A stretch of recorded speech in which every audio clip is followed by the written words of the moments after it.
Good morning guys. Hindi pala ako nakapag-rides ngayon kasi meron nung nangyari kagabi na may ginawa kami. So, yun lang. Luluto ako ng almusal namin. Very late na. What time is it? Basta, very late na talaga. Kaya, ang lulutuin ko ngayon is parang style ng Japanese na pagkain na okonomiyaki pero medyo may twist. Nakapag-gayat na ako nito, naki-prepare ko na yan. So, ilalagay ko to para hindi masunog yung hotdog, no? Ininit ko na rin yung kalan. Ayan, nakasaksak na yung kalan. So, ilalagay ko lang muna to dito, yan. Kung magtataka kayo, wala namang ibang nakalagay, diba? Maghintay lang kayo, huwag kayo atat. So, ito na nga guys, na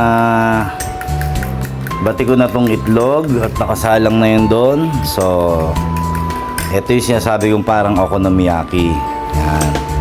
Ramdam ko na yung init ng kalan. So, bubuhos ko na siya dyan. And then, hayaan ko lang na ma-fry yung ilalim. Kasi lulusot yung ano niya sa ilalim eh. Yan. So, diba? Very nice. So, yun na nga. Ready na ang aming pansit, mga fried rice, at hintay ko na lang maluto to guys.